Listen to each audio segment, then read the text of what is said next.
All right, let's get started. I hope I'm audible to everyone.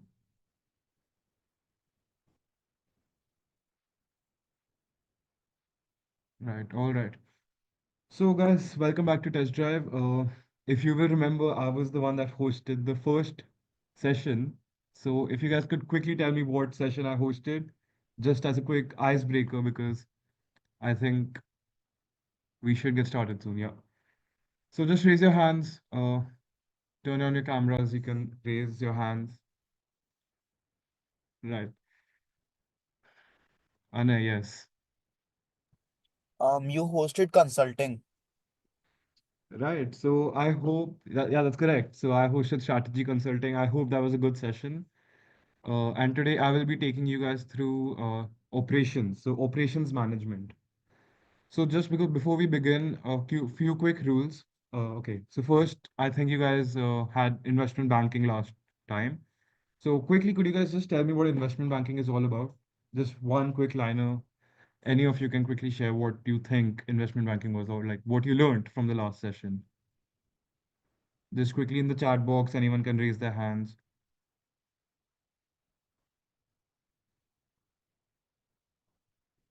Come on, guys. Let's keep it interactive. Yeah, Darsh, go ahead. Investment banking is about raising capital for companies and businesses. Interesting. All right. Anna, you want to speak? Say something? Investment banking is about helping companies and HNIs navigate their financial roadmap. All right, makes sense. Makes sense. Yeah. So today is about operations management. What are you guys expecting from the session? Uh, Anyone can just quickly go ahead. We have 28 people. I want all of you guys to speak today.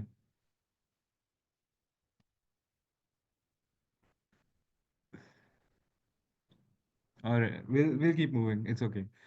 So it's your third session by now. I think you guys know the rules, but quickly, I want you guys to keep your video on. Let's keep it interactive. Let's keep it like a two-way conversation. Let's raise our hands when we want to speak. Anyways, let's move on. Operations management. So my first question to you guys, what do you think operations is all about? So let's break it down. Operations and management. I think we all know what management is about. It's about getting things done. But what is operations?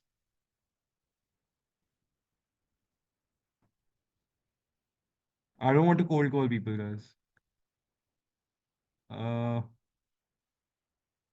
Come on, more guys. It's just Anna and Darsh that have spoken so far. Yeah, Kushant, go ahead.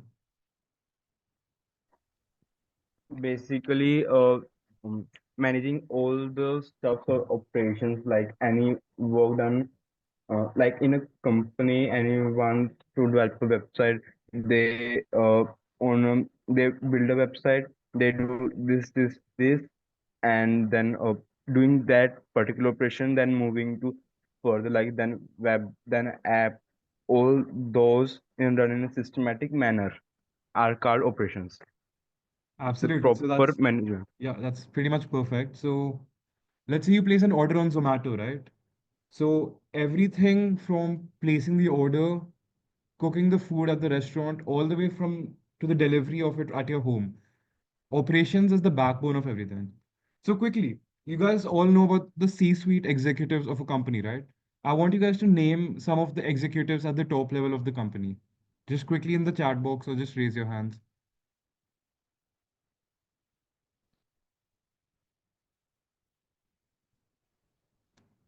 So absolutely right. So the CEO, CTO, CFO. So what you guys notice is like one of the first names that comes to your head is COO. What is COO? It's the Chief Operating Officer. So I think that puts into perspective just how important operations are to the company because one of the top employees of the company is the chief operating officer, and his job is to ensure that the operations of the company are running smoothly. So operations, right, optimizing business processes to improve efficiency, productivity, and profitability. So that's pretty much what operations is about. So now we'll be having a little bit of a quiz. I think you guys know the structure by now, right? So I want you guys to join the live link that's been shared in the chat box and we'll move from there. Oh, come on.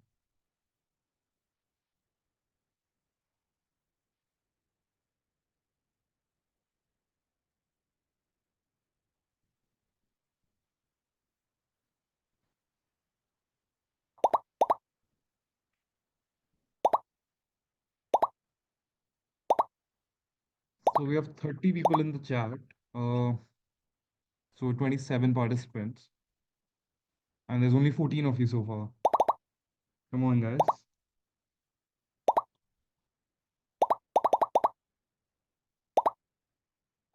We'll be starting in the next 10 seconds, so quickly.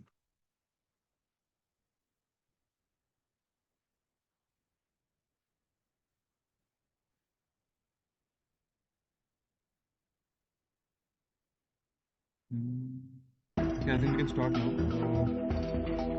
All right, so operations management. Which of the following is a key objective of operations management? Would it be to maximize your sales, minimize costs, increase brand awareness, or enhance customer satisfaction? So think about operations management being like the backbone of the business. So which of these would be the most obvious? All right, so right, it was minimizing production costs because it's the backbone of the business, right? You want to reduce your costs, your overheads. So moving on to the next question. What does ERP stand for in operations management? Is it on enterprise resource planning, efficient resource production, employee retention program, or effective resource planning? So a bit of a tricky one. I think you guys should be able to get this though.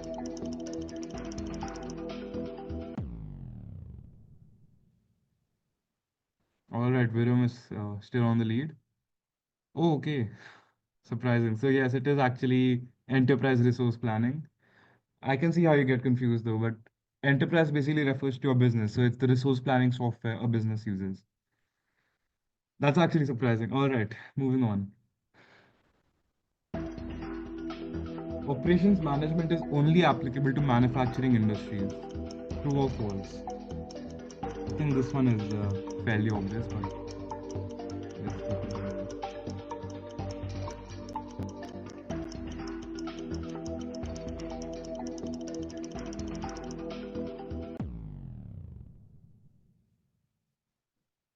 All right, Anna is on top now, right? So most of you got it right. Good. So yeah, operations management is not only applicable to manufacturing industries, it's the backbone of a business, as I said. So each and every domain or each and every business needs operations management to like be successful. Right, moving on. Which of these managers is most least likely to be considered for an operations management role within an organization? Would it be the production manager, the reservations manager, financial risk manager, or the quality manager? So least likely. So you want to choose the one that's not going to be considered for operations management. Oh, shake up. Okay, Rohan is on top. Okay. So you guys had to choose the one that was least likely to be considered. So it's naturally financial risk because that doesn't come under the domain of operations. So if you look at quality management, production management, reservation management, those can come under the domain of operations. But financial risk more so towards the finance domain, as the name suggests. So right, moving on, one more question. This is just to kind of grasp your knowledge that you already have. So just in time is a production strategy that aims to reduce inventory costs by receiving goods only as they're needed. Which company is famous for pioneering this production system? Is it GM, is it Ford, or is it Toyota? Right. So we'll be looking at a case study where there's a company that we'll be looking at that also uses this model. So Viram is actually back on top. Congratulations. So, oh wow, okay. A lot of you got it wrong. So the answer was actually Toyota. I did not know that either, I'll be honest. I thought it was Ford. So okay, so apparently Toyota uses this manufacturing technique. Makes sense. All right, so Viram, congratulations on coming first. We will be moving towards the deck now.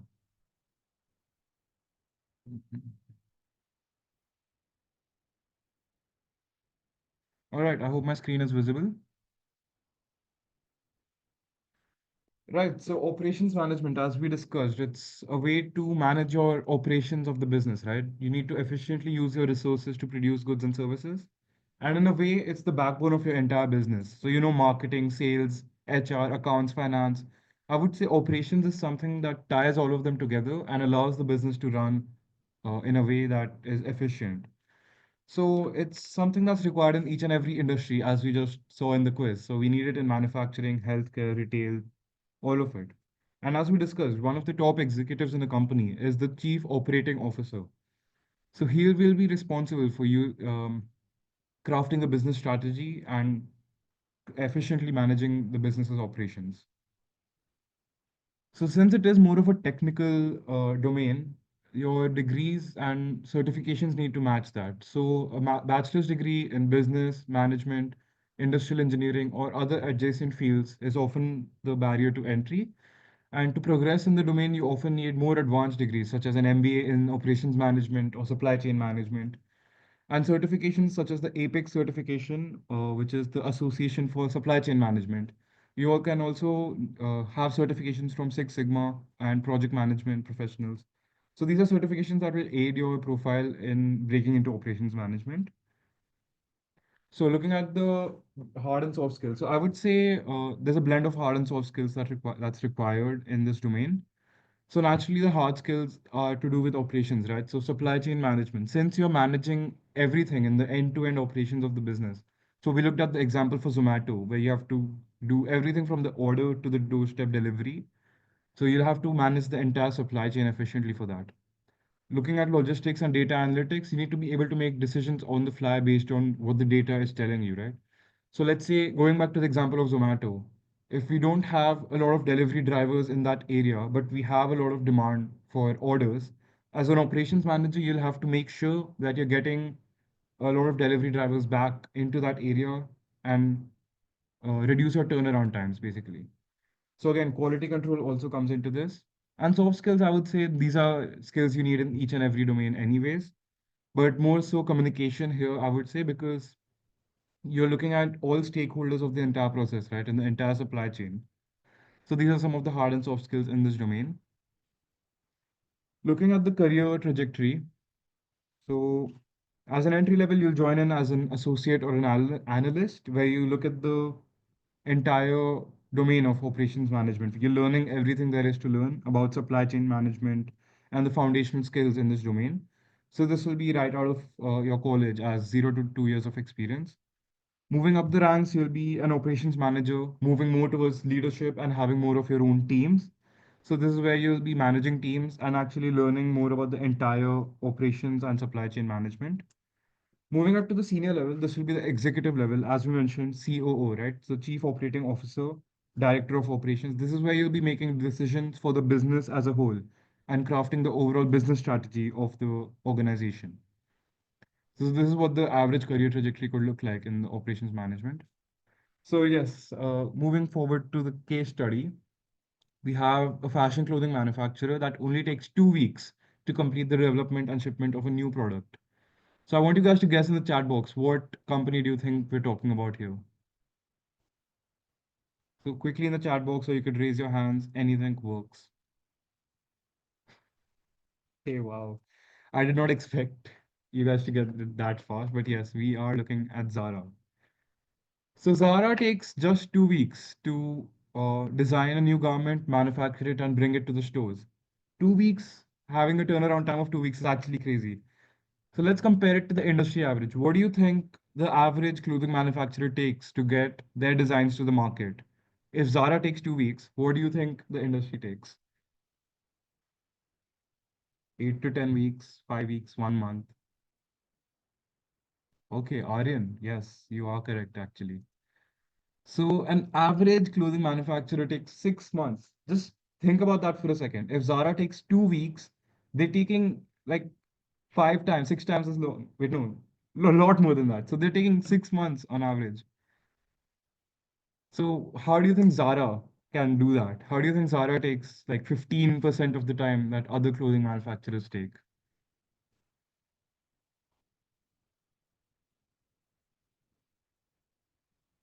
Quickly in the chat box. Yeah, Kushant, go ahead. Maybe improving their logistics to next level, building a proper operational management for logistics and shipment. Right, absolutely. Atharva, go ahead.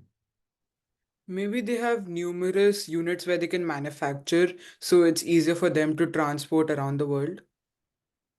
Yeah, that makes sense. Absolutely. So as you guys did mention, right? So there's four key points here. One is vertical integration. As you guys mentioned, Zara owns most of its supply chain, all the way from the manufacturer, wholesaler, retailer. So if you have control over all parts of the supply chain, you will be able to more effectively bring your products to market faster than the competition. One of you also mentioned Zara owns a lot of the, I'm sorry, Zara places the supply chain closer to the stores. So the location of your factories, your wholesalers will be closer to your end retail outlets, such that you will be able to get your product to the market much faster than the competitors. So the other 2 points are technology and innovation and just-in-time manufacturing. So we just looked at Toyota, right? Toyota also does just-in-time manufacturing. So what this means is that they have real-time live data of their seasonal trends and products. So by looking at this data, they're able to make decisions based on what customers want. So let's say there's two t-shirts, and one of the t-shirts is, just selling, like there's thousands of orders being placed for it, and the other t-shirt is not selling, like there's no orders being placed for it. So what an average clothing manufacturer would do, they'd take multiple months to figure that out, that product B is not selling. But Zara, having all of this real-time data, is able to immediately make that assumption that product B is not selling, so we'll remove it. So, and they'll double down on product A because they know that's what's selling. So by using this data, they're able to move much faster than other retail outlets, and just-in-time manufacturing just hinges off of this. So because we know product A is selling that much, we can immediately make our factories produce product A. Because again, going back to vertical integration, we own all of our supply chain, so we can quickly route back and tell our factories, hey, we want to make product A now and stop making product B. So this is why we have such a low turnaround time. So 6 months compared to 2 weeks, right? So that's just putting it into context. So a question, how do you think Zara's supply chain is different than a traditional supply chain model? So we just discussed this. Any takeaways that you might have?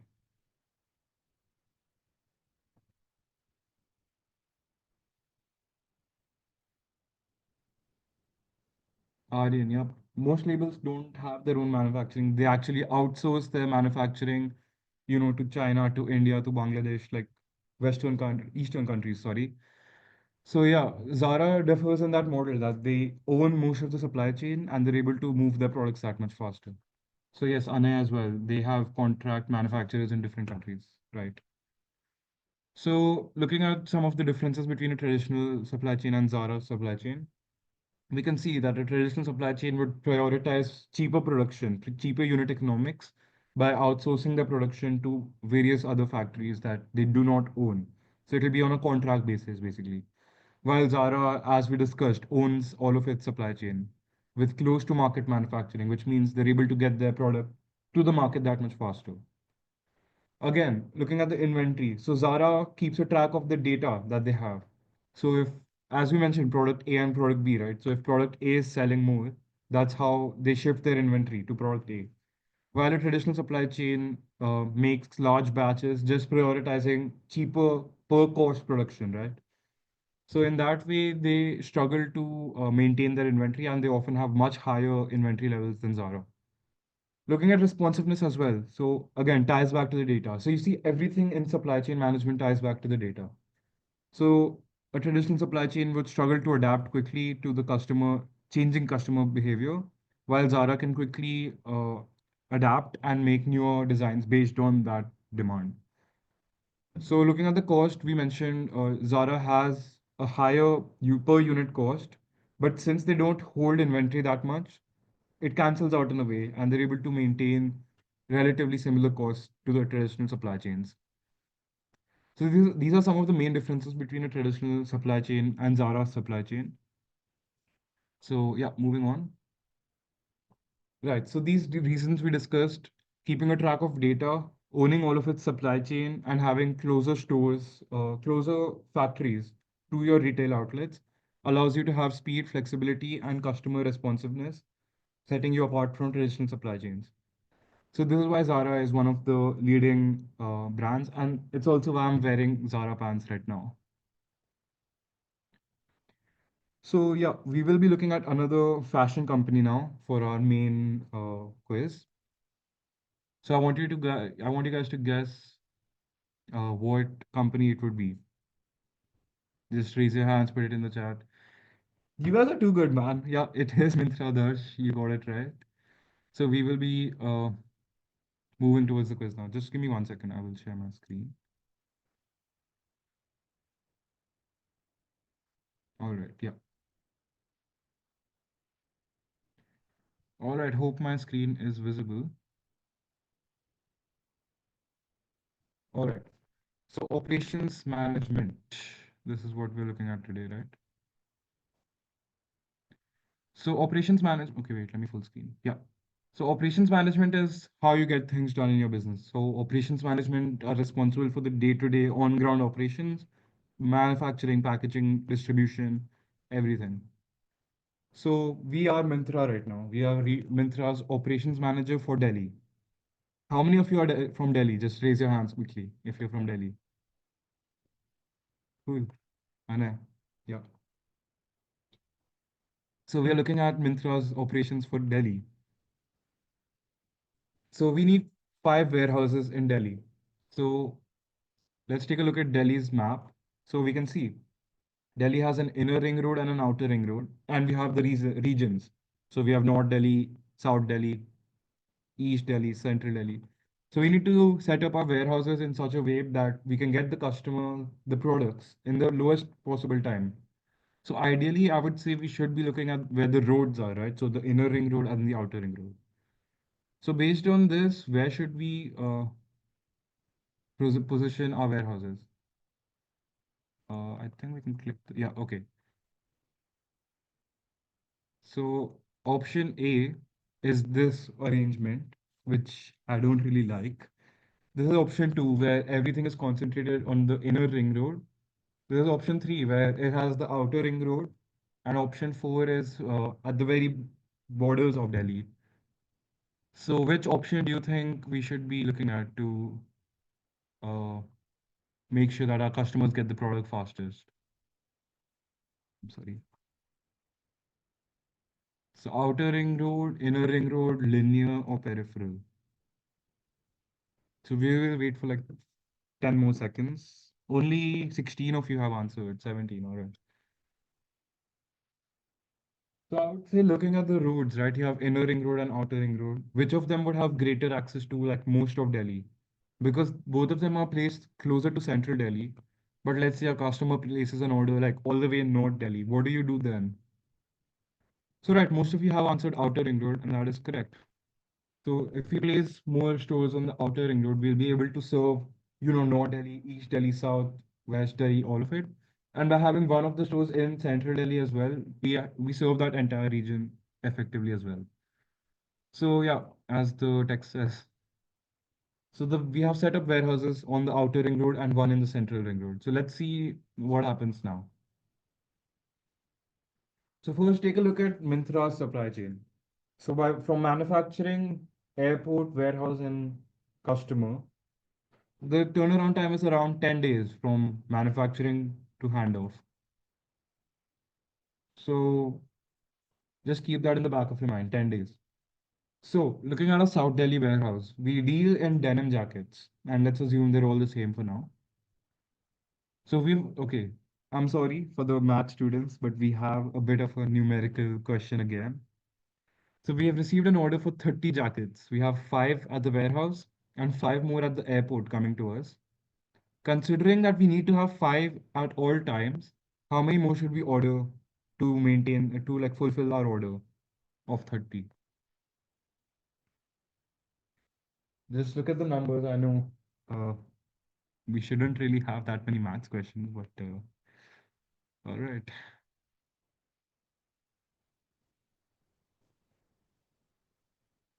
So I'll just wait for 10 more seconds. Hmm.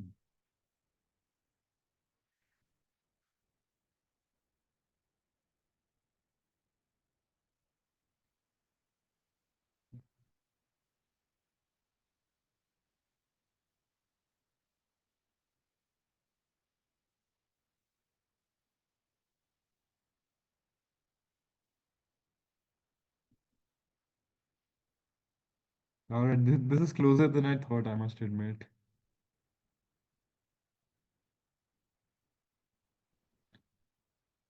All right, 24 responses. I think we can move forward. 25, yeah, you guys got it right, most of you. So I'm sorry to the 10, 13 of you that chose the wrong option. Maths is not easy, I get it. So 25, why? Because we have five in the airport and we have five being manufactured right now. So we need to have five at the warehouse at all times, right? Wait, no, did I got it wrong, I think. One second. So we have five at the warehouse. We have five at the warehouse, five more in transit at the airport. So 10 we already have, but we need to keep five at the warehouse at all times. So we need 25 more to fulfill our order of 30. Okay, I'm not that good at maths either, but it makes sense, right? Because we need to keep some stock at the warehouse at all times. So 25. All right. So we need to deliver these jackets on the 20th day. And till that time, you don't want to keep these new jackets in the warehouse. So considering this, how many days from today will you place the order? Just recall that number at the back of your mind, right? 10 days. It takes 10 days all the way from manufacturing to the handoff.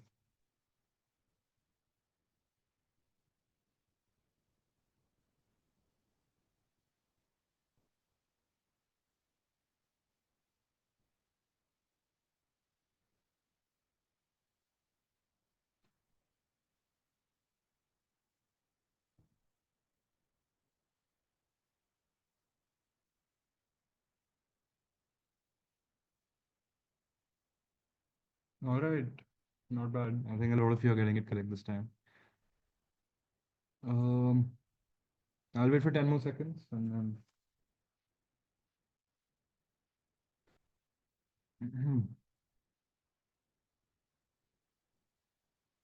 All right, so 10 more days, that is correct. So because we already have some stock coming to us, our turnaround time is 10 days from manufacturing to handoff. So if the delivery is for the 20th day from today, we should order it 10 days from now. So it takes 10 more days to get here.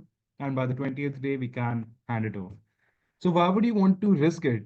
There's a question I want to ask you guys. Why would you want to like cut it so close that we make the delivery on the very last day? Why shouldn't we just make it as soon as possible and just hold it at the warehouse, right? So quickly in the chat, just raise your hands if you want. Why do you want to like wait till the last second to make the delivery happen?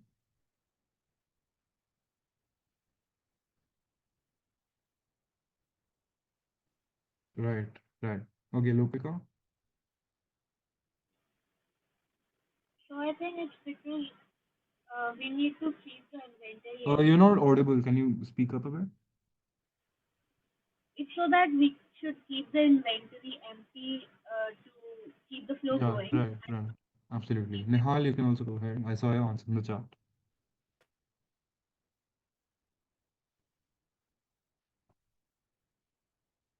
Yes, I also have the same view upon that because we always have an inventory holding cost for our company, and the main objective of any company is to lower its cost. So, in order to lower the inventory holding cost, we have to deliver and receive goods on time.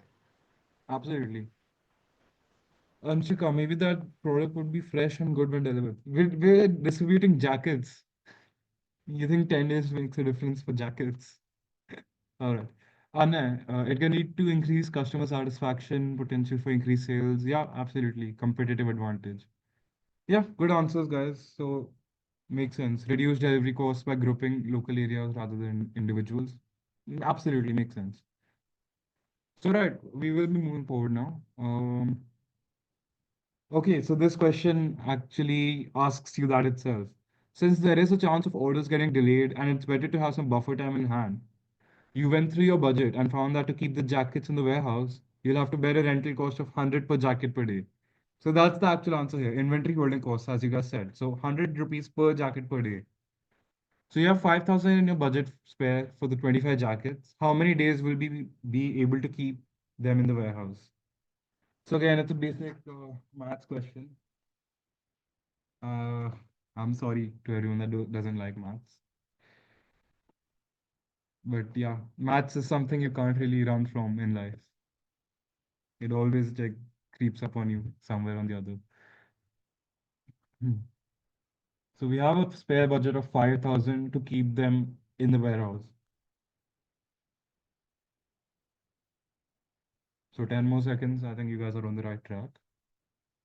I actually got this wrong as well when I tried it for the first time myself. Hmm.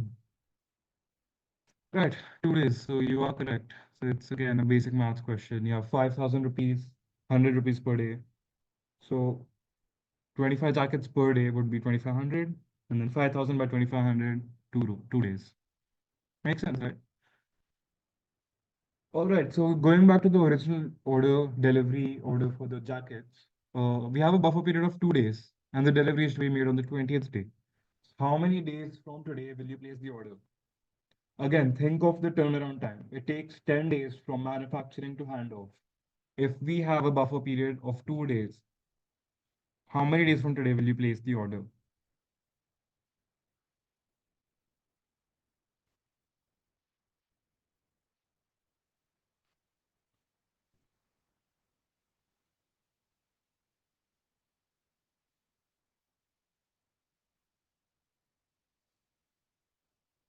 All right, you guys are getting it right.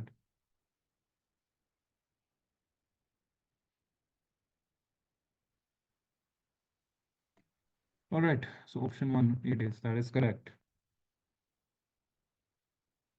So looking at the turnaround time, right? The buffer without the buffer period, it takes 10 days. So I'll just go back and look at it again. So it takes 3 days for manufacturing, 5 days to get from the airport to your warehouse, and 2 days for the handoff. So you add them all up, that's 10 days. But if you have a buffer period of 2 days, so you can just subtract that, right? So you make your order 8 days from today. Another maths problem, all right. So you have a team of 50 people, and your primary objective is to ensure they can do maximum deliveries and pickups in a day. Oh, it's not maths, all right. What is the best way of organizing your team? So do you want to assign the same person in a particular region? Do you want to divide the team into two halves and do delivery? Half of them do delivery, half of them do pickup. Or do you want to randomly do it, just like as the vibe goes, right? Whoever is free picks up deliveries when and as then when they see. Interesting.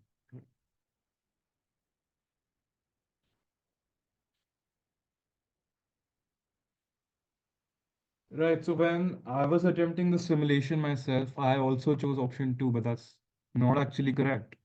I was also very surprised. But let's think about it logically, right? If you have two halves for delivery and pickup, it fundamentally becomes a bit confusing, right? Because if you have one person for a particular area, uh, you can just do your deliveries and pickups together. If you have two halves, it's just wasted resources in a way.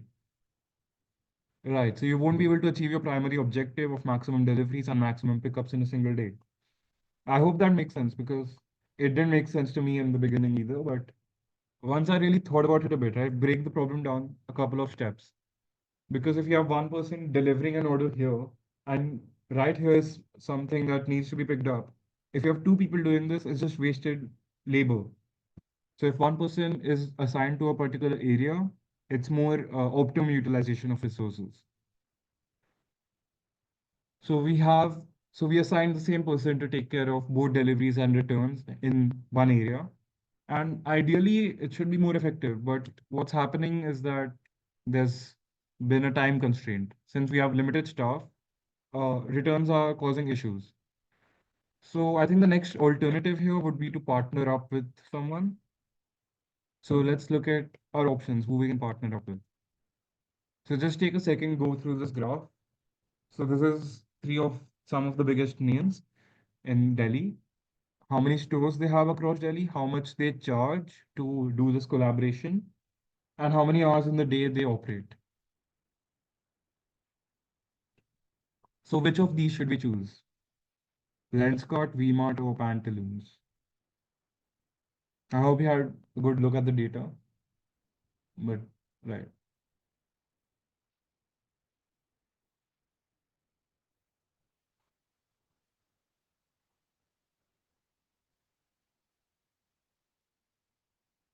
Okay, the data is not visible. I'll just go back.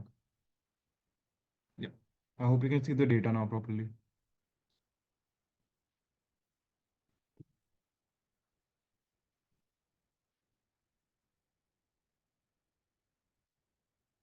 So Lenskart is option one, VMart is option two, Pantaloons is option three.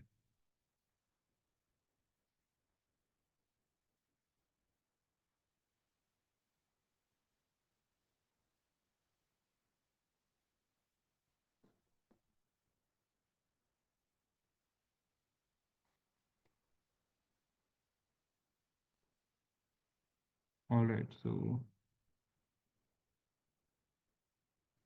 option one, Lenskart, yep. So that is the most obvious answer, right? So it's it charges 50,000, which is equal or lower than the competitors. If you look at Pantaloons, it's 70,000. Lenskart has equal or highest number of stores in Delhi. It has 100 stores, and its stores are operational the longest in Delhi, 14 hours a day. All right, makes sense, right? So we partner up with Lenskart, and now we're making a profit of 500 rupees for every product sold. It's again a maths question, I'm sorry, but if we sell 1,000 products, how much profit will we make? Assuming 500 rupees per product. So then it's a basic maths question.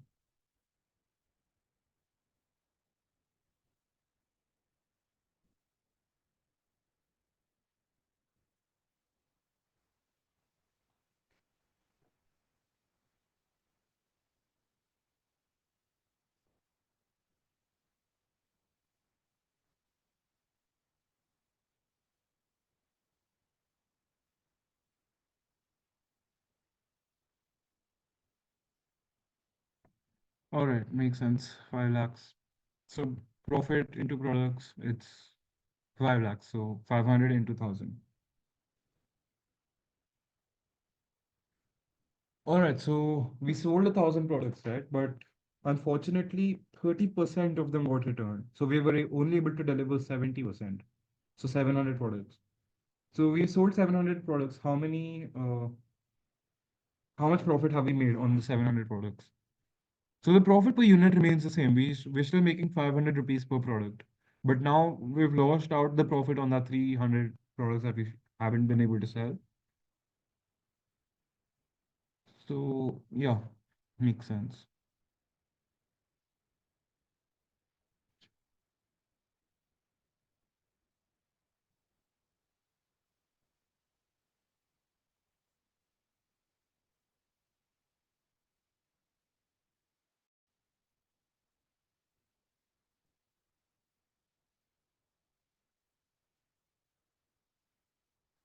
All right. So yeah, all of you got it right. Good stuff. So 3,50,000. Since we're still making the same amount of profit per product, we just have to simply multiply it by 700. But looking at this problem, right? 30% RTO. So RTO means return to origin, which means 30% of our products are coming back to us. With it's a big problem, right? We have to pay 100 rupees per return. So for 300 products, how much loss are we making basically? So that would be 300. I just gave the answer. I'm sorry. Oh, oh, I'm not able to see the poll again. One sec. Option one. That's what people Yeah, are yeah, voting makes sense. All right. for. So, naturally, because we're paying 100 per order and there's 300 orders that we're getting rid of. So 100 into 300, 30,000. So this is 30,000 over and above the product cost that we're bearing because they're not able to sell those products, right? They're coming back to us. So let's calculate our net profit here. We made a profit of 3,50,000 and we're paying 30,000 for returns. What would be our net profit after all this? Might I add, 30,000 is actually a big number here, considering we are only making 3,50,000 relatively. So it's about 10% of our net profit that's just being lost to return to transit orders. So as an operations manager, this would be one of the areas we'll have to drill down on and minimize the cost of. So right, all of you did get it right. Naturally, 3,50,000 minus the cost, which is 30,000, you get 3,20,000 as your net profit. Right. So we used to make 5 lakhs, but now because of returns, we've lost 30,000 and we're down to 3.2 lakhs. So now I want you guys to tell me, as an operations manager, what decisions do you make from this point forward? How do we claim back that 30,000? And what data do you want to look at to figure out what is happening?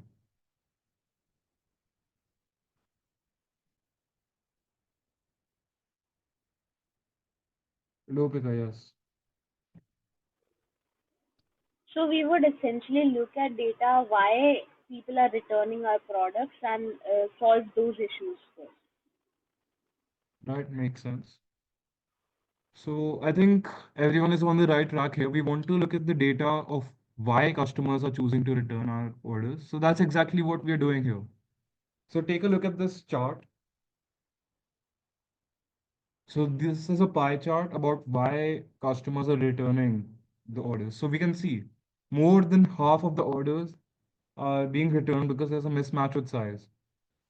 So this would happen to you as well, right? Let's say you ordered a medium t-shirt and you get like an XL or something. Obviously you won't be able to fit that. So you'll have no choice but to return it. So this is our main target KPI. This is where we have to drill down more on, and this is what we have to figure out to fix. So what is your next course of action? Do we want to force the customers to keep these products? Do we want to stop receiving customer calls? Do we want to ask customers to accept the color they've received? Or do we want to introduce a uniform size guide with all products to avoid confusions in the future? So here, I think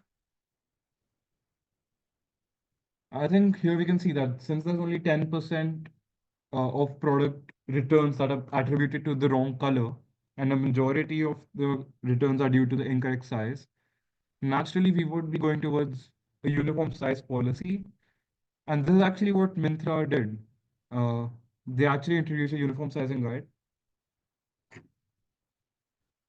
So that's the last question, I think. So yeah, Myntra. So if you go to the app right now, you will see this chart in each and every product SKU, in each and every product. So this chart actually tells you your sizes in like generic measurements rather than using the company's own like small, medium, large. Because small, medium, large can mean anything in that context, right? We don't know what exact sizes they use. So Myntra has this policy now that you have to mention in numerical terms what sizes they are. All right, so that's pretty much the case. So we're now able to fix the operations problems for Myntra. We're able to reduce the returns and increase the profit. And that's pretty much the entire case. Yep. Uh, just give me a second.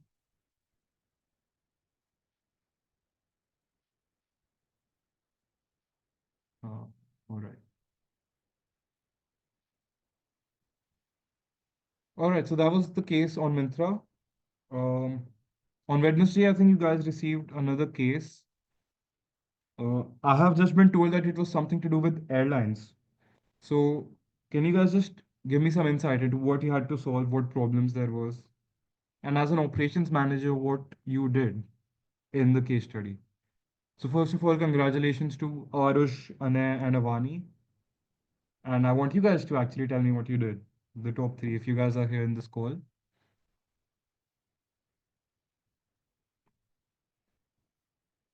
Oh, I'm sorry. All three of them were there actually in the call. Anyone I would don't like to want to take cold the call you guys, but I don't have a choice. Arush, Anay, Avani, if you guys can tell me what you did. Anay, go ahead. It was basically the airlines was having some problems with their operations. So like they couldn't basically manage all the check-ins and that. So they told us to analyze the data and give a buffer time for the check-in All and all right. the procedures. Makes sense. All right, so we have something in the chat as well. Problem solving as an operation manager. Right, so makes sense. So let's actually look at it from like the perspective of an airport operations manager, right? So everything and so just tell me the customer journey in an airport. So what all does a customer do when he comes to the airport? Think of it as an operations manager. Just list down everything a customer would do from entering the airport all the way to takeoff. And as an operations manager, let's see where we can limit, cut down times where we can enhance the customer experience. So quickly, you guys can raise your hands, you guys can put it in the chat box. Let's actually do a little bit more hands-on exploration here.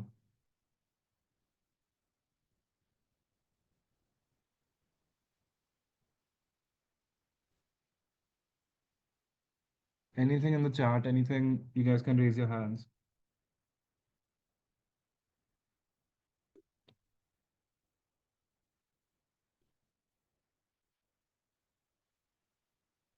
All right, I think that makes sense. So check-in, security, and boarding.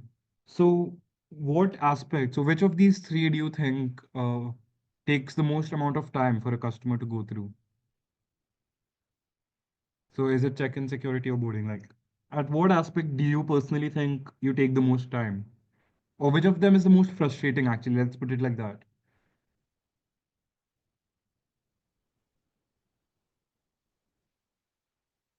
Check-in, interesting. Security and immigration. So we have some differing opinions. So, okay. So most of you think security.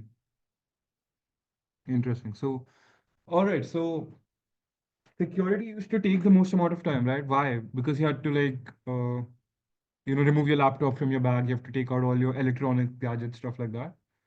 So I think from a security standpoint, it makes sense that you have to do that. But since we have a fixed amount of time for that, we can't really minimize the amount of time a customer takes there. What an operations manager here would do is they would look at the other two aspects, boarding and check-in. So in India, actually, just a few years ago, something very revolutionary got introduced in airports that cut down a lot of the time on either end so that your entire time at the airport reduces. So if you guys can guess what it is in the chat box. So if you look at it, absolutely. So it was DigiYatra, right? So what DigiYatra did is since you have like a unified database of people, so you don't have to spend time outside the airport showing your Aadhaar card, your ID card, stuff like that. You just have to show your face. Again, at check-in, at boarding, it's just your face. You don't have to fumble around with your wallet, with your Aadhaar card. Even during boarding, you don't have to do anything. You just have to walk right through. So as an operations manager, this is where you realize you have to find out what constraints you have. So we figured out that we don't have any time to cut down during the security check, right? Because it's a vital part of the boarding of the entire process. So what Digyatra does here is that from the start all the way to the end, you cut down the check-in time and you cut down the boarding time. So the overall time comes down. So this is just one of the examples of how an operations manager can look at the data and uh, basically work with that in that way. Yeah, Shivangi, go ahead. Oh, I'm sorry. No worries. Yeah. Dhruv, I was actually wondering, I think you did the dropshipping challenge in the last Yeah, semester. And in that also, there must be a lot of operations management that you guys did with your team. What were some absolutely. problems that you dealt with? How did you solve them? Okay, interesting. So I'll tell you a little bit about my business. So what we did Yeah. was I started Not Your Average Socks. So what we were selling is cotton and woolen thicker socks. Hmm. And in a D2C context, it's pretty difficult to sell socks, right? I mean, if you're just scrolling on Instagram and you see socks, it's not very likely that you would buy socks. Hmm. So from an operations standpoint, I would say I was the one that managed a lot of the back end. So I was the Hmm. one working with Shopify, with delivery. So what delivery is? It's one of the operations partners we had. Hmm. So from an operations standpoint, I would say the biggest challenge was management of the customers. So following up with which customers have received the order, which customers have not received orders. So in the end, what we had to do was we maintained like a central spreadsheet. Hmm. So again, looking at from an operations manager standpoint, working with data is one of the most important aspects here. Hmm. So we had to maintain a spreadsheet and we had to like check it like 10 times a day. We had to call customers. We had like 100 orders pending at the start of Jan.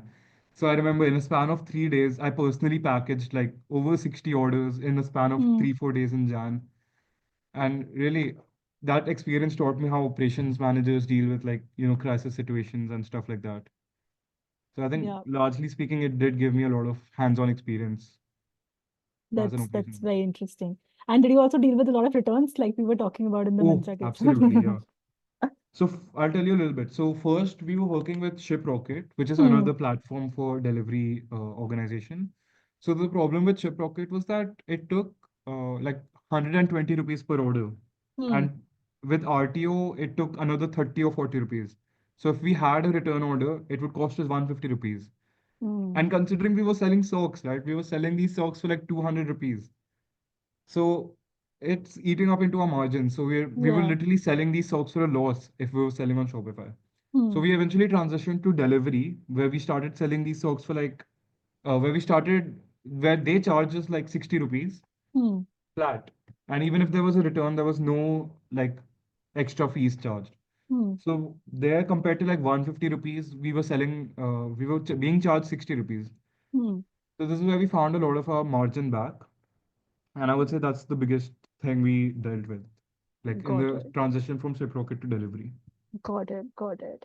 And just out of curiosity, whenever customer was buying your product, when they went to the website or wherever you guys were selling it, uh, Yeah. did you guys have a component of shipping charge, or were you showing that as shipping charge is free So we were saying the shipping charge was free because we had actually worked in the shipping costs into in our the actual product? retail price. Yeah, yeah, yeah. So Hmm. because customers would be more likely to buy it if it said shipping was Definitely. free Yeah, yeah. compared to if it said, see, the thing is because we were selling them only for like 400 Hmm. rupees. If it Yeah. said there's like 50, 60 rupees of delivery on top of that, nobody would buy it. Nobody will buy it. Correct, So correct. okay, so we were selling it at 400, including a delivery charge. So Hmm. people would be more likely to buy it if it's at 400 and free shipping, Hmm. rather than if it's at 350 and then 50 Plus rupees 50 extra shipping. rupees shipping charge. That's always true. So that's what we focused on, yeah. That's quite interesting. Thank So you I for think, sharing. yeah. So we're waiting for the guest to join. I think he's gonna take like 5 minutes more. So if you guys have any other questions, so I'll be happy to answer them. I actually would be happy to talk a little bit more about my own experiences doing ops management in a way. So you guys can ask any questions you may have. Anything. So we'll just wait for like 2, 3 minutes more, and we'll continue with the Q&A then.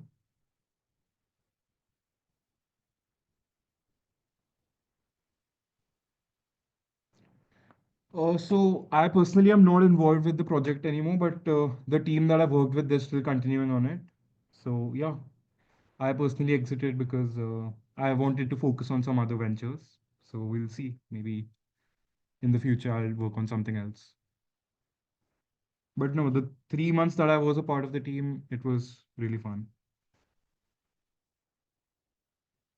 Um, So me personally, I'm looking more into consulting, which is actually why I hosted that first session on strategy consulting. So it actually taught me a lot as well, just as much as it taught you guys. Strategy consulting is, as we mentioned in that session, it prepares you for a lot of different domains and it teaches you a lot about different industries. So that's where I would personally like to go. Anna, is dropshipping actually worth the hype?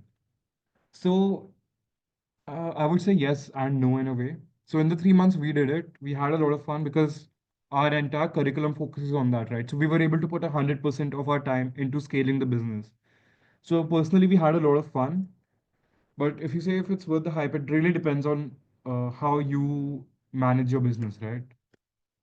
So if you're able to put a lot of time and effort into it, obviously it will pay off. But if you want to see it as something you do on the side, which is what is very popular today, like dropshipping is seen as a side hustle. But if you're not ready to put a lot of time and effort into it, it's not going to pay off. So I think there's a proportionate result in like how much you put in, that's how much you get out of it, pretty much. So that's what I'd say about dropshipping.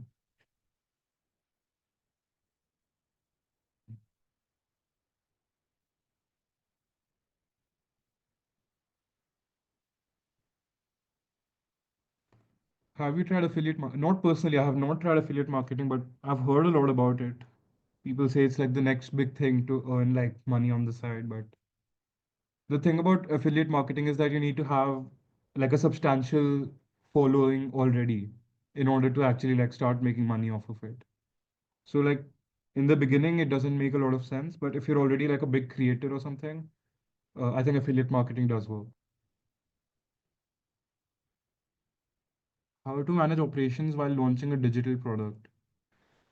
So I'm not perfectly sure about that, but again, operations is like the back end of everything. Like, so if you're launching an AI tool, you need to make sure like the AI is well polished. You need to make sure what customers you're targeting. Operations, I would say, is like a wide-arching role in that regard. So yeah, that makes I don't think I can answer that question perfectly. Maybe they What current can, ventures? maybe you can take up this question with Prateek when he comes. Yeah, okay, I'll just note it down.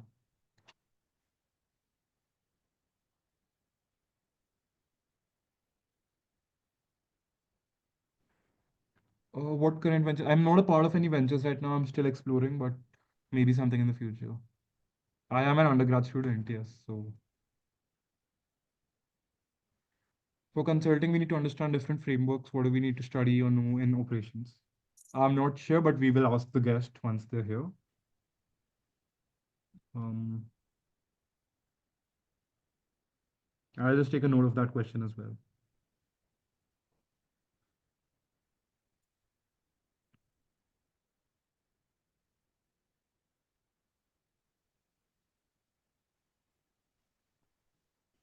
I think if other students also have any specific questions like this, they can share in the chat box right now and we can take a note of them and we'll take those up with Prateek.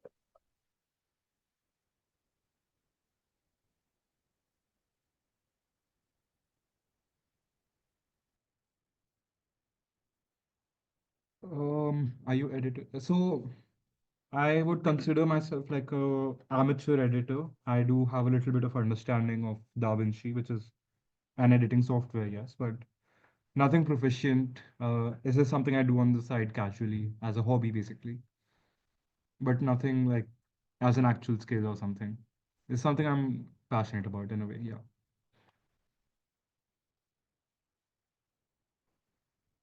Hmm.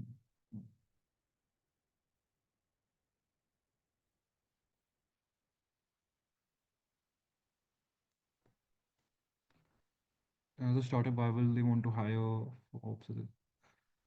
So the position of a COO, right? Because you mentioned it's a C-suite position. So operations is just such a fundamental part of the business. You want someone to take care of your finances, right? You want someone to take care of your marketing. So that's CFO, CMO. Just in that regard, you need someone to take care of your operations. So I would say a COO is just as important as a CFO or a CMO or a CTO or even a CEO for that matter. They're one of the fundamental pillars of like the business. So operations, marketing, what else is there? HR, all of them are the pillars of the business, and operations is just as important, if not more, as the other ones.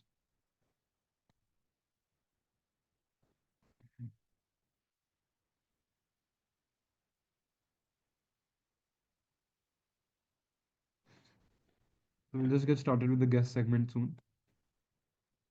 Hi, Prateek is just facing a technical issue. He's just joining in the next 2 minutes. All right, makes sense.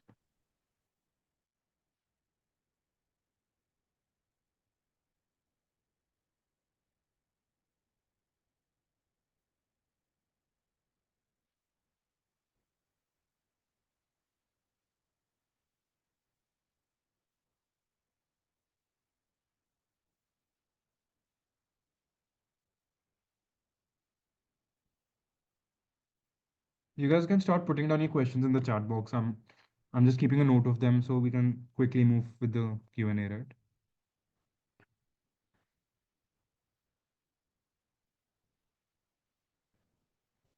I prepared a drop shipping plan but didn't start yet due to payment methods. Let's see around 100. So the margin really depends on what price you're selling the actual product at, right? So 80 to 100 rupees sounds good, but if it's like if your margins percentage are very low, I would say focus on like increasing the margins more. I think 10 to 20% of margin sounds good, but so 10 to 20% should be your bare minimum. In dropshipping, you can actually like exploit your brand margins more because of branding. So I would say the minimum margin you should have is around 20%. Yeah. You get it at 120 and try to sell at 200 to 250. Right. So you need to look at your other expenses as well. So you have something called the customer acquisition cost, which is called the cost you get to. So it's basically the cost you get to get the customer to buy something from you. So basically your advertising costs, your marketing costs, what you're spending on ad spend like Facebook and Instagram marketing. So at the end, your net margin should be around 20%. Yeah. During dropshipping, did you fulfill orders yourself? So yeah, what we did wasn't truly dropshipping, as in we didn't hold inventory. We had to hold a minimal amount of inventory, and we did fulfill the orders ourselves. So it wasn't the true dropshipping in that sense of the word, like having no inventory, because uh, yeah, pretty much we focused on our own packaging, branding, distribution, all of that as well. So for the last mile delivery, we used ShipRocket and then Delivery One.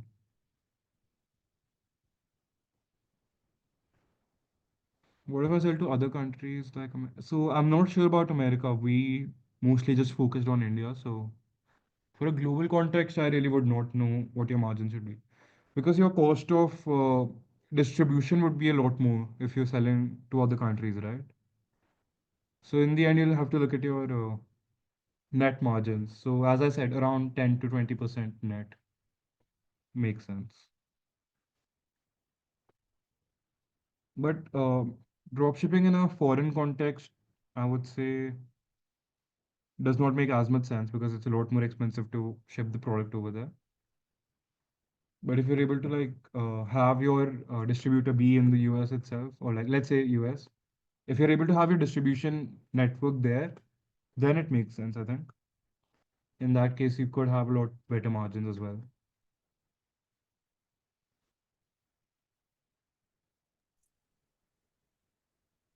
Hi everyone, thank you so much for your patience. Prateek is facing some issue with his laptop, so he's just figuring that out. Till then, I've asked him to join from his phone so that at least we can get it started. I believe technology is not our friend today.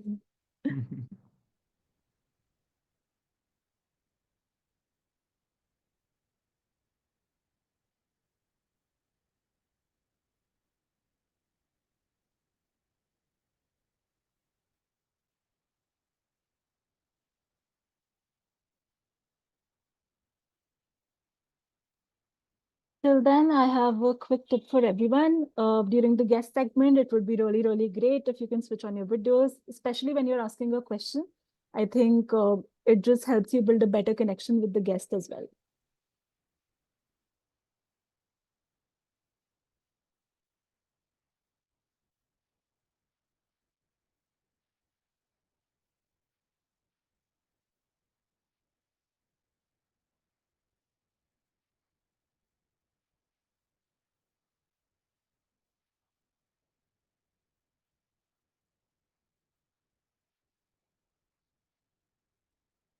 Hi, Dhruv. Prateek is here. All right.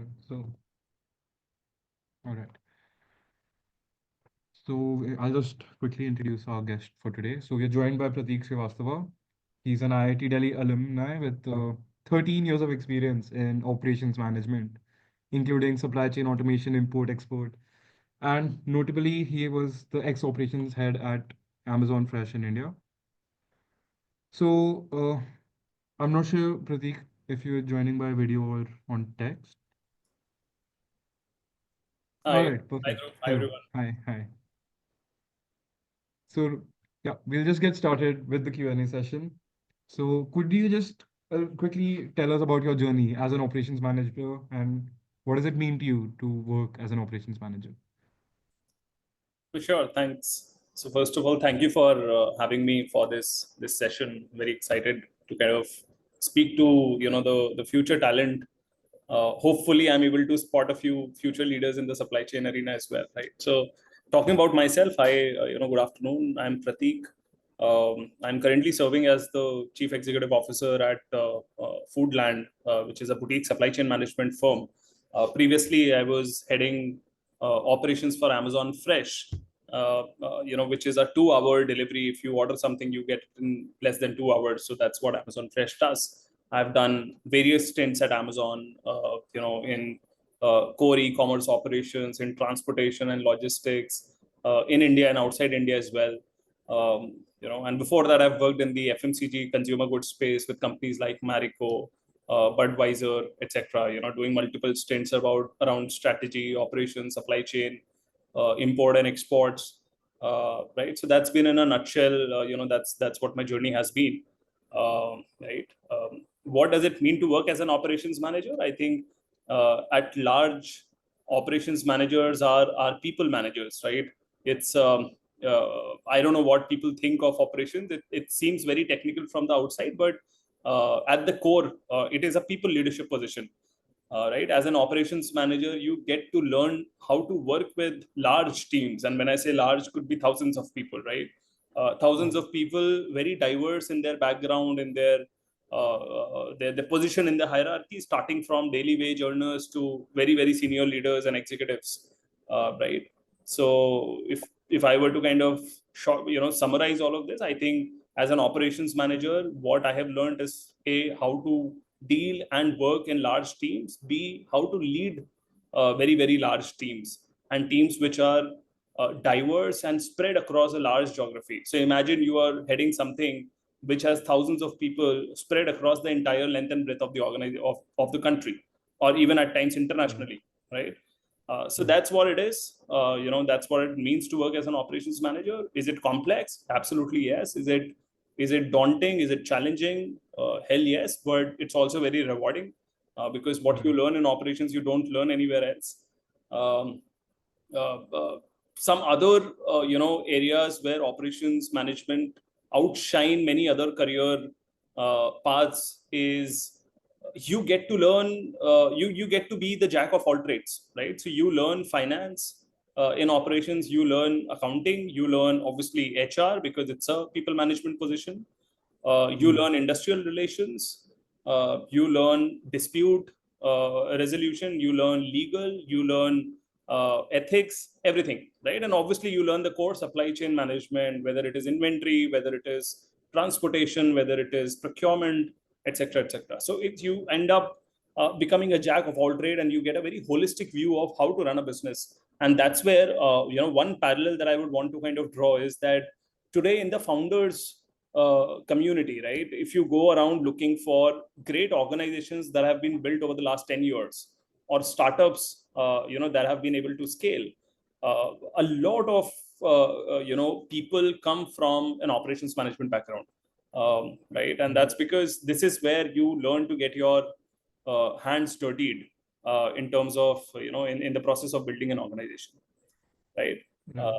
So that's looking what at my take is. Yeah, go on. So I think looking at the entire supply chain, right, you're in touch with everyone from the manufacturer to the wholesaler to the retailer. So since you're in touch with each and every point of the supply chain, I think that's why it gives you such a multifaceted skill set, basically. That's what I'm taking away Absolutely. from that. Absolutely. Right. So So imagine then, if you were to set up a supply chain to sell a product, right? So how will you do that? You will first, so let's say you were to kind of set up a drop shipping business, right? You want to source something, let's say it's being manufactured in China, right? So you'll have to first go to China, figure out what are the suppliers, what are their manufacturing standards. You'll also have to learn international trade and taxation, right? How to import something into India. What is the best and the most frugal way and the most reliable way to in-source something from outside India? And then you'll have to learn the import-export operations and legal framework within which you can import something to India. And then you will have to also set up a local supply chain from the port till your distributor point. And then the last thing that you will learn is how to manage such a large workforce to orchestrate this entire thing, right? So you end up learning everything that's really required to build a business, right? And that's where it gives you a lot of exposure. So just branching off that same answer, what are some of the skill sets that you would need to excel in this role? And what are some transferable skills? Like you mentioned the founders office thing and the startups thing. So what would be some of the skills that operations management teaches you that you'll be able to use going forward in your career? Yeah, I think there are a lot of skills, but if I were to kind of distill it down to maybe 2 or 3 key skills, right? A, it teaches you to learn and operate in ambiguity, right? And when you are out there on the shop floor or when you are out there in the field, you generally don't find very organized structures. You don't find established processes. right? So you end up learning how to operate with ambiguity. You learn how to live with lack of data and make decisions with your gut. And over a period of time, you end up, refining your gut in a way that you're taking high quality decisions with very limited information. Second, I think it teaches you, and this is the most critical skill that can be a difference between a successful career and not so successful career, is people management and stakeholder management. Right? So the way you would deal with, let's say, a labor union versus the way you would, let's say, deal with a politician, and the way you would deal with investors and top-notch executives at consulting firms, at operations firms, etc. Right? It requires different skill sets, and you end up doing everything, right? So ultimate outcome of all of this is that you end up becoming a people's person. You know how to deal with different people in different situations. And then the third element is, all the technical information and knowledge bank that you end up building in terms of legal, in terms of finance, in terms of sourcing, people, etc. Right? So you end up adding a lot of technical skills as well. All right, makes sense. So walk me through a day in the life of what an operations manager does. Like in the day-to-day activities, what would be most predominantly the activities they do? Yeah, I mean, routines can be different, but I think it's a combination of reviews and planning at a senior management level. Right. So generally a day would start with a review of what's gone by, what happened yesterday, in the last week, in the last month. What targets have we set? What are the action plans for the following day, for the current day, etc. Then you spend a lot of time meeting different stakeholders. That means your own teammates, doing one-on-ones, group discussions, etc. You also end up meeting a lot of external stakeholders, could be your suppliers, could be the local authorities, etc., right? Spending a lot of time with your labor unions, your workforce on the floor, auditing the facilities, auditing the supply chain, to make sure that everything is working. And then you end up doing a lot of number crunching in terms of arriving at decisions. So let's say you were parallelly working to set up a manufacturing plant, or let's say you were working to set up a new distribution center. So you end up doing a lot of number crunching in terms of arriving at those decisions. So generally, these are the things that you spend most of your time into. So I think the audience can relate because we did a case study and we had to look at like profitability, we had to look at margins, and we had to use that data to come to a decision in the case study Yeah. we did today. Right. Yeah. So moving forward, what are some of the educational qualifications required to become an operations manager? Like I know there's MBAs in supply chain management. I know there's some certifications, project management professional, Six Sigma, but I'm not really sure about what they entail. So could you just shed some light on that? Yeah, I think there are no hard and fast rules to educational qualifications as such. But if you do a causal analysis, if you let's say look at the top 500 profiles, of people, executives, mid management, and junior management people who are working in this area at maybe Fortune 500 companies, generally you will see people have a combination of engineering and an MBA, right, from tier one institutions. But that's been the way, that's the legacy way of talent creation in our country, and that's how things were running. If you go to new age organizations, if you go to startups which have become big, for example, a Zomato or a Zepto, right, even in Amazon for that matter, you will find a lot of non-conventional paths leading to senior positions in operations, right? So one of my colleagues who works at a significantly senior position in one of the e-commerce companies, not Amazon, by the way, right, is a psychology student, has been a psychology student from Delhi University, right? So it depends, because as I said, the core skill set required to become a successful operations manager is the soft skills, is the people skill. Everything else can be learned on the job, right? You cannot be a bad people manager and be a successful operations manager, right? Right. Vice versa is true. You might be a very good people and stakeholder manager, but you might not have a very good operations career. That's another thing, right? So now in the new world, I think traditional education qualifications don't hold a lot of value as long as you are able to find people with enough energy and determination to pursue this path, right? Even when I go higher, a lot of times I just look beyond educational qualifications now. right? A good entry point could be to, let's say, working today in a startup at a junior position, getting exposed to field operations, etc. And that's could be another parallel to build a long-term operations career in large organizations. Right. So you've been speaking a lot about startups. So looking at some of the bigger names in the last 2, 3 years, we've had, Zepto, we've had Zomato, Blinkit, all of these new age quick delivery or Q-commerce as we say it. So how would the operations management or the supply chain look like for in companies like this, where you have very fast delivery times, you need to get everything done as soon as possible? How would it differ to something like, let's say, Amazon Fresh? Yeah. I mean, it's not very different. I think those are different supply chain models, whether it's a 10-minute delivery or it's a 2-day delivery. But the backend infrastructure behind all of this, and when I say infrastructure, it's a combination of infrastructure and people both, and processes and systems and tech, all of that. I think the intensity is pretty much the same, right? Oh, The okay. skill sets required to match all of this, to play all of this, all the entire backend network is pretty much the same, right? Okay. So there is not much differentiation in terms of the talent or the skill sets which are required, and therefore you will see a lot of people moving across these organizations, right? Right. Only the supply chain model and the business, structure changes. That's about it, right?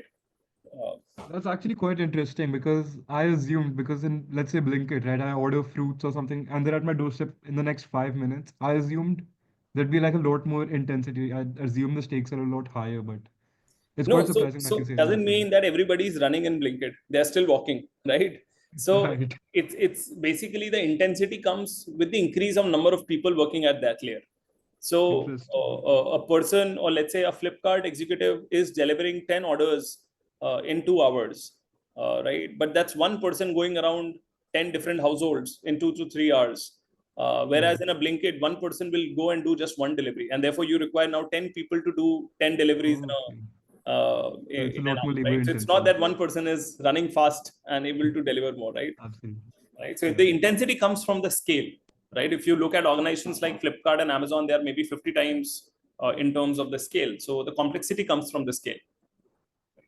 Interesting. All right. Makes sense. So, how do you think this role will evolve in the future, and what would the career trajectory look like?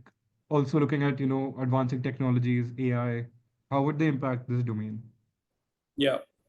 I think operations, as I said, the good thing and the not so good thing is that for a foreseeable future, and for the time to come, I think this is one area which is not going to be negatively impacted by the advent of AI, for sure, right? No AI in the world can manage a field force of 10,000 people, right? So you'll always require people to manage people, right? And the beauty of operations is that it's a people management position, right? So early on, you will get to work, you'll get to lead very large teams, right? I think where AI and all the analytics and machine learning and all of that will come in is in terms of helping you make sharper decisions, right? In terms of getting better in terms of cost, in terms of quality, in terms of customer service, right? So your infrastructure will improve, your technology stack will improve, right? Your damages and losses in the supply chain will reduce, right?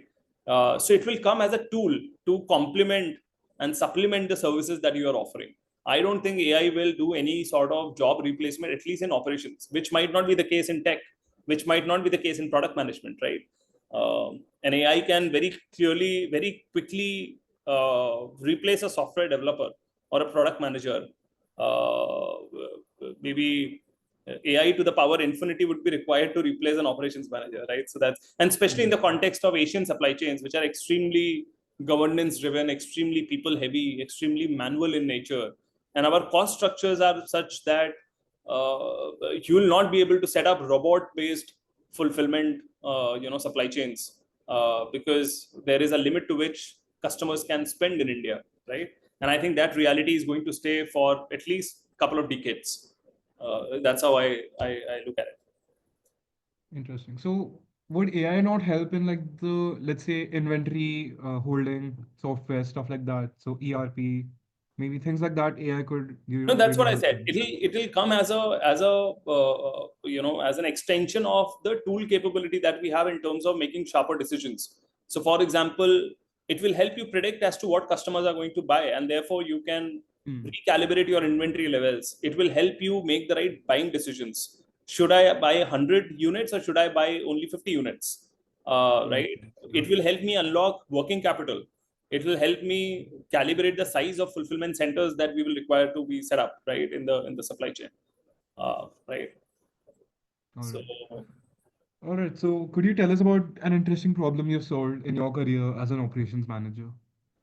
yeah, so one of the problems that I have not solved is how to make the food supply chain more resilient, right? So today about 20 to 25% broadly, could be more, could be less. That is the level of damage and disposal that happens in perishable supply chain. So when we talk about farm vegetables, fruits, etc., right? And that's because the cold chain infrastructure in the country is very substandard. Lacks investment, lacks technology, lacks talent, everything, right?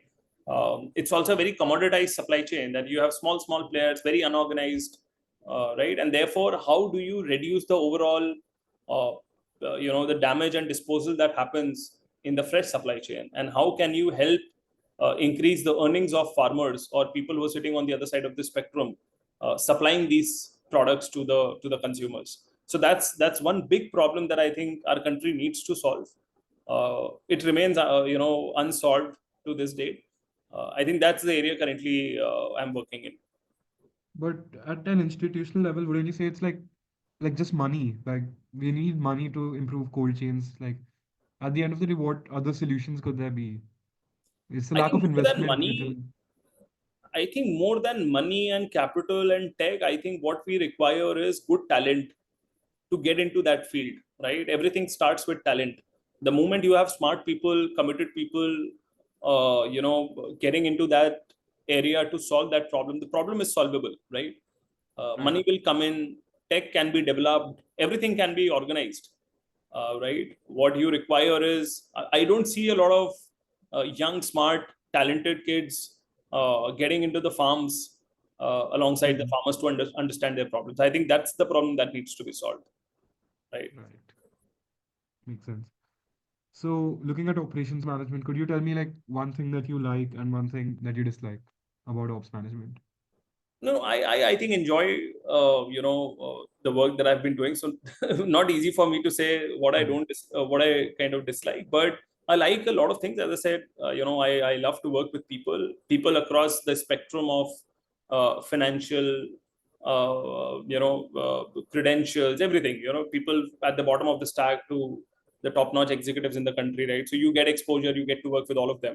So I think that's what I enjoy the most. And the second thing that I like is you get a variety of problems to deal with, and any problem that you attempt to solve requires all kind of skill sets, right? So I cannot solve a fruit supply chain without really understanding finance and accounting. I cannot solve that without understanding what a farmer goes through in the day, how the local mandi parishads operate. What does the transporter earn? How does the transporter live his or her lifestyle? Right. So you end up learning everything. Probably the thing that that I probably not dislike, but something that's not easy to manage. It's a it's a foot on the field kind of a job. So you have to spend a lot of time traveling across the length and breadth of the country. You end up spending a lot of time away from your family, and it's a lot of work to do. Right, there are no two thoughts about it. Right, so that's something that every operations leader has to compromise on. All right, makes sense. Could you bust a myth about operations management for our participants? So one myth that I was holding that I think got busted today is that operations management, I really didn't think that it was all about people, like you said. I assumed like looking at hardcore business operations, I thought it was all about, inventory, turnover, looking at business resources, stuff like that. I didn't really think about like the people aspect of it. So I think that's one major myth that got busted for me. Yeah. So anything else you'd like to shed light on? Yeah.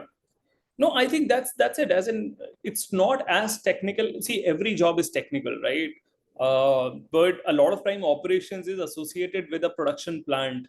A lot of times Exactly. it's associated with numbers and quantitative models and all of that comes in. But so that, so does it come with a marketing profile as well, Hmm. right? I think as long as you have sharpened up your common sense, and as long as you are willing to go work out in the field, even if you're not good at maths, you'll do wonders in this field, right? I Makes think sense. the Interesting. only thing which is required to build strong careers in operations or any profile for that matter is the willingness and the commitment and the interest that you take in solving problems. Right? Absolutely. Yeah. Yeah. So how can students figure out if ops management is like the right career for them? Like, what is one takeaway that you would give them for them to figure out if they should break into it? Yeah, I think if you have the leverage, if you are still a student, I think you are in a sweet spot. I think the number one advice is that go build something of your own, whether it is an e-commerce platform, whether it's a mobile app, whether it is whatever, right? You will definitely get exposed to operations in one way or the other, right? Right, right. If nothing, go set up a stall in a carnival. You will learn what operations is, and then see whether you enjoy it or not. And do it not as a compulsion. Do it with an intent of learning something out of it.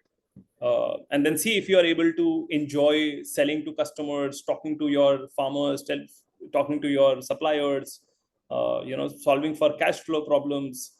Right, that's the best way to gauge your interest. Right, so if you enjoy building something, then you will enjoy a career in operations management as well.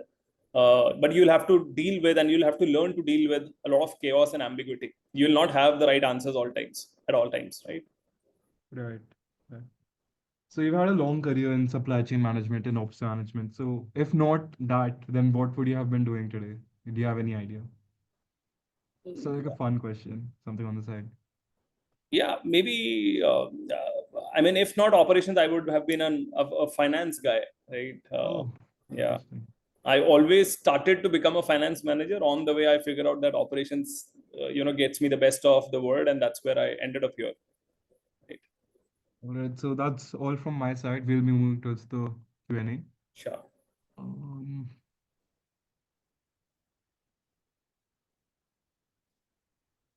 all right. So Viram is asking, what are some key recurring problems that ops managers deal with, and like the kind of problems that people from outside the role won't really understand?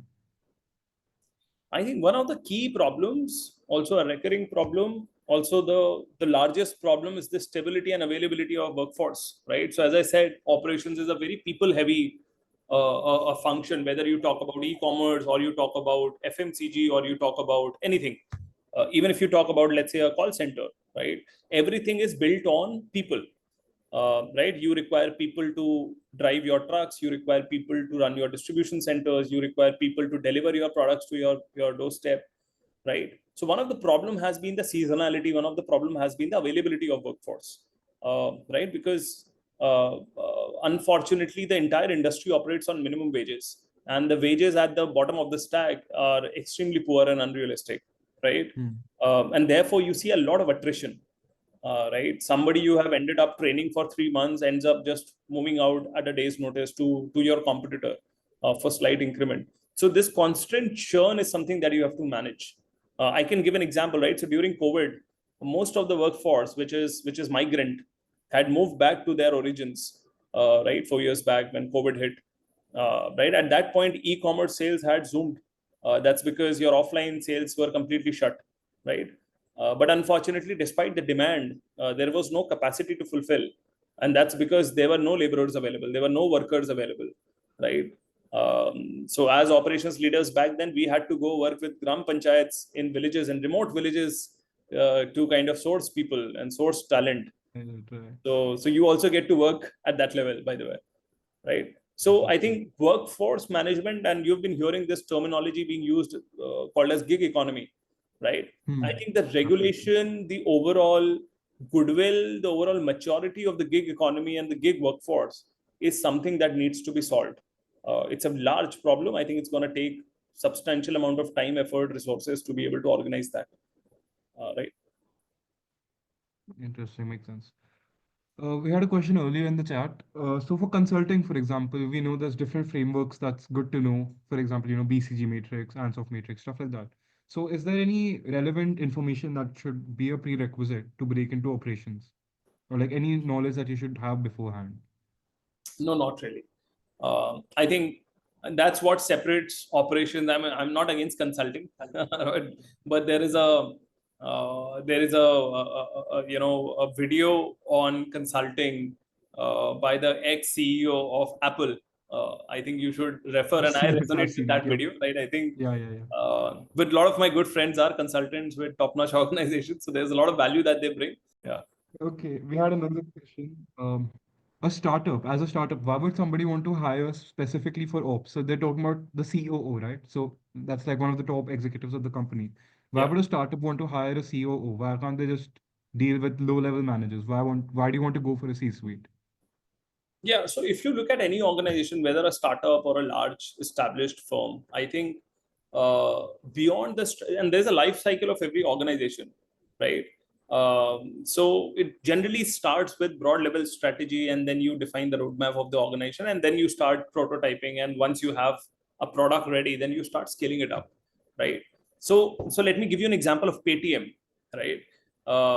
As a fintech company, the company would have started as an idea, right? At a strategic level, broad level thinking that, okay, fintech is something that will make sense and all of that. And Hmm.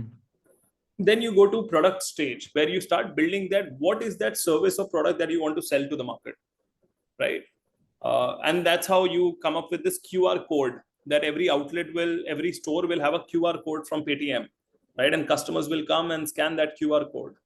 Now you have, let's say, developed that product. Then comes the testing phase that you have now tested the product, and this is what now wants to be scaled. Now the rubber meets the road, right? How many outlets are there in the country? Maybe millions of outlets, registered outlets, and then another few millions of outlets which are unregistered. For example, local vendors, cart operators, all of them, right? Uh, Hmm. Even small pan shops in remote villages of the country would today have a Paytm. How do you think all of this is possible? And what does it take to reach so many touch points? It takes a very large operations machinery to be able to, and you're talking about thousands and thousands of Paytm associates going to these outlets, convincing the shop owners, Hmm. daily wage earners to kind of adopt to Paytm, right? It requires and it generates a very large amount of customer queries on a daily basis कि पैसा तो आया Yeah. मेरे पास तो आया ही नहीं, right? Yeah. Yeah. Customer ने मुझे दे दिया but बैंक में तो दिख नहीं रहा अभी, how do I accept it, right? Hmm. So this is what operations is, right? It is a mammoth, it's an animal in itself, and it cannot be managed by you know only a certain layer of executives. It takes another organization to run operations, right? After Blinkit has been built, right, operations has taken over. Now you are talking about fulfilling hundreds and thousands and millions of products every single day, right? And you require a full organization to run it. Founders cannot run it, right? Because you have only a limited bandwidth, and therefore the position of a COO becomes so relevant. And probably it is the bread and butter position in any organization. An organization will survive with, I mean, that's again my view. Don't get me wrong, a marketing guy will talk another language, but an organization can Right. live without a marketing head, cannot live without an operations head, right? So if you have two vacancies in the company and one of the vacancy is an operations head position, that's what you want to prioritize always, right? Because you just cannot live without it, Right. right? Makes sense. Yeah.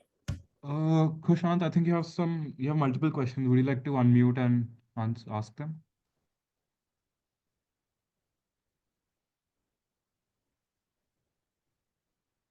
Or I can just go ahead, I think. Uh,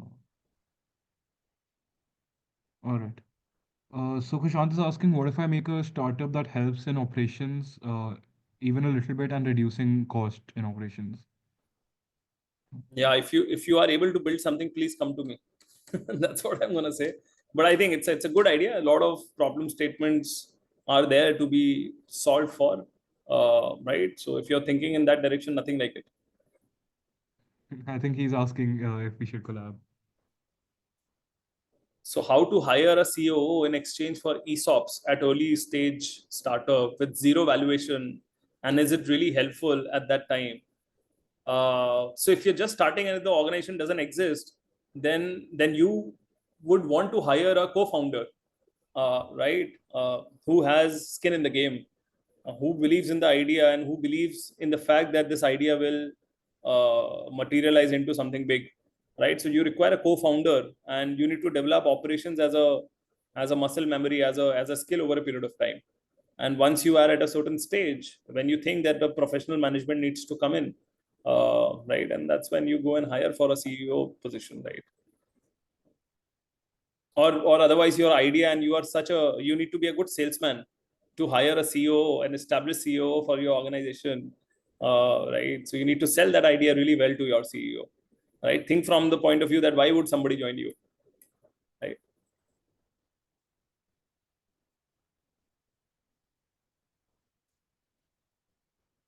What I think else? there's no more questions in the chat. It's- yeah, I don't think the audience has any more questions. So Okay. anything else you'd like to leave us with, maybe? No, I think that's about it. As in, if there are any questions, just feel free to kind of reach out. I'm available. You can consolidate your queries, and then I can kind of answer one of them, or Uh, all of them, and send it yeah, across. sure. I think We'll Viram has yeah, a raised hand. yeah. Good afternoon, sir. Good afternoon. No, I think Yeah, sir. I've heard that Amazon has some unique culture code in their company, right? So I would like to hear from you. How was your experience working with Amazon leadership team in India? It's been very good. Obviously, Amazon, every organization has their own leadership principles, right? In spirit, I think all organizations have the same leadership principles here and there. But every organization has a personality of its own, right? Amazon is generally known for being aggressive, for being decisive, for being it's known for attracting the best talent in the world, and all of that I think is true to a great extent. You end up being part of a very smart peer group, and that's the number one thing that helps you in kind of challenging yourself every day, and solving very complex problems. So my experience has been very, very good, very rewarding. I've learned a lot at Amazon, and that's the reason I'm doing what I'm doing today. Yeah. So there were some specific things like in Amazon, if you're in a leadership meeting, you have to write 7 pages. You have to first write a long message before coming to the meeting, right? So what are some differences in the culture code that is there in Amazon right now? I mean, see, mechanisms are different. The modes of Yeah, I would love to hear communications that. can be different. So, right, as you rightly said. So, one thing that makes it very difficult for Amazon executives to survive outside is that they don't know how to build PowerPoint presentations, right? Because there are no PPTs in Amazon, right? So, but what you learn is writing large memos and documents, and this is something that I have learned, right? That when you write something, you end up building a lot of thought clarity for your own self, right? So you might have an idea, some idea that okay, I'll build a startup, I'll build a company, I'll do this, I'll do that.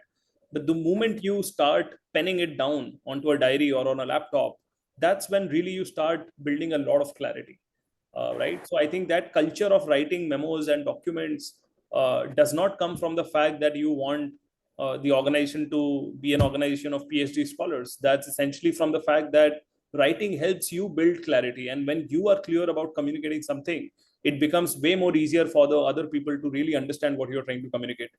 Right. And also, the other principle behind the writing culture at Amazon is that you cannot bullshit while writing, right? The thing with PowerPoint presentation is that you can be a very good PPT maker, and you can take away the limelight from somebody who's really capable of pulling something off, right? So it's a good equalizer, right? So, and that's the entire philosophy behind document writing as a way of life at Amazon. And the meetings are extremely mature, right? You follow a certain discipline and leadership code. You prepare documents, you send it in advance. Everybody is expected to learn, read, have questions, and then come to the meeting. And the meetings start with questions and answers, right? The meeting doesn't start with presentations. So that's a unique thing, but I think a very powerful thing, and that I've learned. Thank you so much. And so looking at the quick commerce, since you're in the e-commerce space, What do you think who will sustain in the long run, taking into consideration the big players right now in quick commerce? I think I mean it depends how you define sustenance to be, right? So I think none of that will sustain financially, right? But because companies are loaded with a lot of capital, so they have a long runway, maybe 10 years, maybe 8 years. But it's very difficult to make sense of quick commerce, to be honest. Okay. And so when do we expect to see drones in India? Anything that you had discussion with the Amazon leadership team on your table? Drones for grocery deliveries or something? I mean, see, for India specifically, these are very far-fetched ideas. I think they're far from practicality. I don't think we have the infrastructure, the maturity, the regulatory policy to be able to run drones and all. And that's the reality within which we have to operate. We are a very densely populated country. We are a very unorganized country from a infrastructure standpoint. Most of our cities are not planned well. Most of the cities cannot afford or not designed and built to operate low scale flying for example commercial drones and all. So I don't see any possibility of that being a reality here in India. But if you go to Western countries, which are slightly better planned in terms of infra and all, maybe that's something that's catching up. And the same goes with autonomous cars as well, right? So today in US, you can really use autonomous taxis with no drivers. Yes. Whether you will be able to do that in India, I don't think so. Right? Here, people don't even drive in lanes. So that's the reality. Right? It's an infrastructure problem. I think the technology is advanced enough to be scaled. So countries that are able to organize the infrastructure to be able to use that technology will do that. Thank you so much, sir. Yeah. So I actually wanted to ask you about Amazon. Amazon was planning to break into quick commerce, right? Amazon Pays, I think it was called. So I wanted to ask you, why would something like Amazon or even Flipkart, with Flipkart Minutes, why would they get into quick commerce if they don't see like the long-term profitability in it? Even from like an operation standpoint, why would they choose to enter if there's no money to be made? I mean, see, every business starts with a hope, right? Hmm. And starts with a business plan. So I will not write it off that quick commerce companies will never make money. Maybe that's a possibility, but I don't see that happening in the near future in the next 3-4 years. Right? Right. Some financial engineering here and there, because there is a reality around unit economics, right? There is a cost of fulfillment. The day consumers start paying, right, the premium which is required to offer a 10, 15, 20-minute delivery, that day quick commerce will make sense, right? And that's all efforts are in that direction, to be very honest. Just take an example of a food delivery app. Can you give me an example of a food delivery app? Zomato, What else? Swiggy. What else? I mean, the biggest players in the market are Zomato and Swiggy. So, Right? So it's a duopoly, right? right. You don't have an option, and therefore today a restaurant, if you walk into a restaurant, your bill might be, let's say, 400 rupees, and if you end up ordering from the same restaurant on a food delivery app for the same products, you will end up paying 600 rupees, Right. right? You would still pay 600 rupees because you don't have a choice. So it's a duopoly market, right? Right. So that's the philosophy behind lack of competition, right? The day quick commerce goes that way, where you don't have an option, the quick commerce companies will demand the premium, right? And consumers will not have a choice. So take for example in Gurgaon today, it's very hard to find a kirana store. At least in the Hmm. organized part of Gurgaon, you go to Dwarka Expressway, you'll not have a kirana store there, right? So probably 70%, 80% of the deliveries are e-commerce deliveries there. Nobody's going to local shops and all, right? So consumers Right. end up paying a lot of money. They just don't realize, right? So if a monthly basket used to cost 10,000 rupees per month of groceries, today consumers in Gurgaon are spending 20,000 rupees. That's the reality, and that's inflation, right? So that's the thing, right? So the moment monopoly or duopoly catches up in a market, the cost structures work in favor of corporations who are running those businesses, right? Right. And how And about somebody wrote Uber Amazon? Eats, but Yeah. but ask yourself how many times you order on Uber Eats. It doesn't even exist anymore, right? It's been Right. taken over by Zomato only. Yeah. Okay. And how would Amazon or a Flipkart change their supply chain as of now to get into quick commerce? Like, would they have to like make any major changes, or would it work as is? No, obviously they're setting up a very different infrastructure, right? So for that you have to set up quick commerce, dark stores. You have to set up backend hubs from where you supply material to dark stores. So they are setting up that infrastructure to be able to operate in that market. Right. Makes sense, right? That's all from my side. If the audience has any other questions, they can go ahead in the chat. Yep. Oh, I think we're done here pretty much. Oh, Viram has another question. What's your opinion on ONDC based operations I'm sorry, on ONDC based on operations POV? So ONDC is a good idea, right? So ONDC is in the spirit of not having monopoly and duopoly in any market. It's basically an effort towards so exactly what the government has done with UPI. I think that's beautifully done, right? So today Google Pay does not have an advantage over a Paytm, and vice versa, and therefore customers are free to decide, right? And that's how the cost of access to UPI is significantly cheap, and that's the reason people are using UPI so much, right? One of the key reasons behind explosion of fintech in India, right? I think the same effort government wants to do with ONDC to kind of democratize the entire e-commerce, quick commerce, delivery market, right? But again, this entire industry is extremely operations heavy. It requires a lot of coordination between different supply chain nodes, right? How you are able to democratize is it's a very large problem to be solved, right? I hope it scales. It's a matter of right investments, right talent, and it's a way how you'll be able to kind of pull off the entire orchestration of this idea. But it's a beautiful idea. I think it should scale. All right, great. Right. So I think we are done here on the quick Q&A part. So, all right, Okay. great.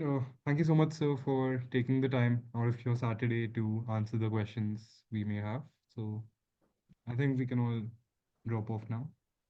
Sure. That's it Thank from you our very side. much. Thank you. Thank Have you a so wonderful much. weekend. Bye. Bye. Bye bye. Thank you.